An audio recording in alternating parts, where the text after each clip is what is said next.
Ladies and gentlemen, you are in the high existence not because of having some psychedelic substances, but because of reading and remaining in the company of great people like Emerson, Aristotle, Buddha, Hegel, and others. And when you come out and you see the nature, I just read the essay, The Nature, for the third time by Emerson. And when I came out and I saw this huge construction of human beings, the way they have destroyed the nature, and there is a little space for this river, and there are so many houses and markets and stuff which really makes you flabbergasted. So I was thinking that many people, they go through this experience that they are in their homes or libraries and they read great people, and when they come out and they see ordinary people in the streets and markets, and they see the nature, that how people have done catastrophes and brutalities and barbarities, cruelties with the nature. So what are your feelings? You think that why human beings are so ordinary, and there were some human beings who were so extraordinary. We are living on the same planet, we are having the same oxygen and the same atmosphere, and mostly the same education system and the same society and communities. Then why there is a huge difference between ordinary people who are involved only in the earning of the basic needs, physiological or biological needs, their food and clothing and their housing, and they don't go beyond that towards self-esteem and self-actualization and doing something great before they die. So I found this place a very mesmerizing type and a combination, the confluence of so many of my thoughts and feelings and experiences, that this is a wild place where I'm standing, totally wild, and there is wild grass and shrubs and some herbs. In front I have a small river, and then there is huge human construction, and there are so many buildings and things. And then all of a sudden also I saw a graveyard. Many people, they are lying there in this graveyard. What they have done, people, they have put epitaphs and they have written a lot of things on their graves, but I don't see any scholar, any intellectual, any philosopher, any writer, any scientist, any intellectual in all these names that I see. So once again I come to my formula, and that is LAAFL, LAAFL, learn, apply, accomplish, be famous, and leave legacy.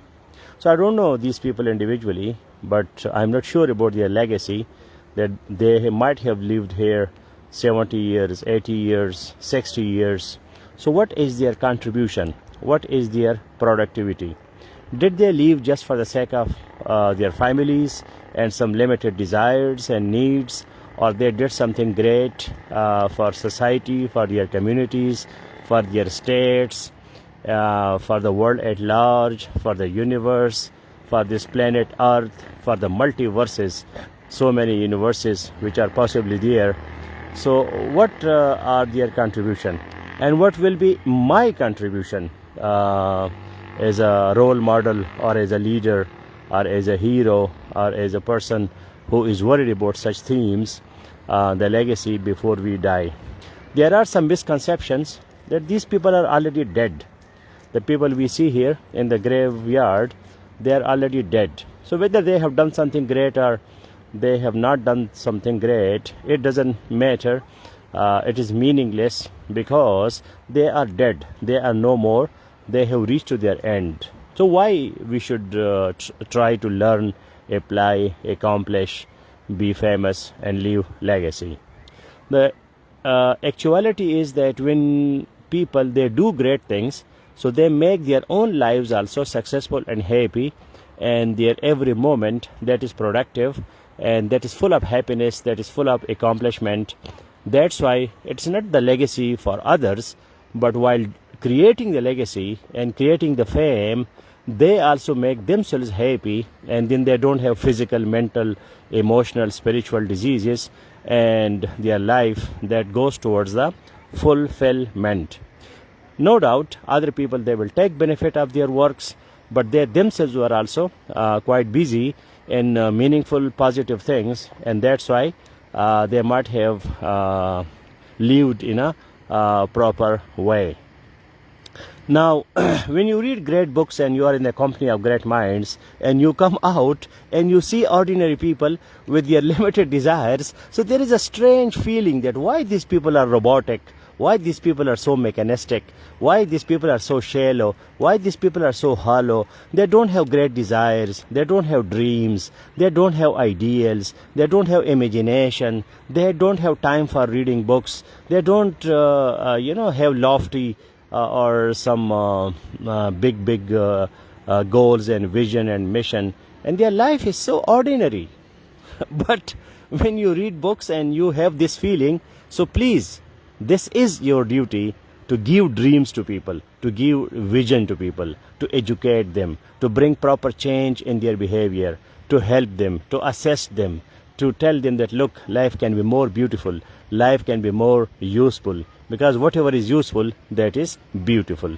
So we should not look down upon people that they are ordinary and I am extraordinary, and I am reading great books and I am inspired and I am motivated and I have a huge task ahead and I am better than them. No, they might have not got that exposure what you have got. So introduce them to great lifestyles, educate them, give your time, energy and focus, and help them, because a human being may be 40 years old or 60 years old, but that person may not be yet mature. If you have got some early maturity in your life, share your maturity. Sharing is caring. Be happy in the company of others. We are social animals. When we are not social, we are just animals, and only animals, they are interested in their own survival and they don't take care of others. So when we take care of others along with self-care, along with self-love, then that is the great life.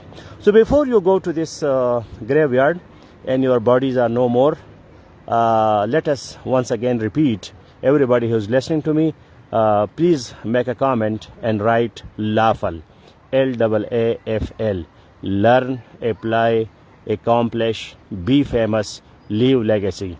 If you have any doubt on this formula, so you can share that with me. For example, some people say, why fame? Why one should be famous? Actually, we don't become famous in an artificial way or in a deliberate, intentional way. We become famous naturally because we do things which are great. We do things which are useful. People appreciate it. People admire it. So automatically, naturally, spontaneously, you become famous. It is not that you are doing things just to become famous. That will be a very unnatural, artificial, and that will be not a sincere way to get fame. But getting fame means that you have done something useful, which is important for people.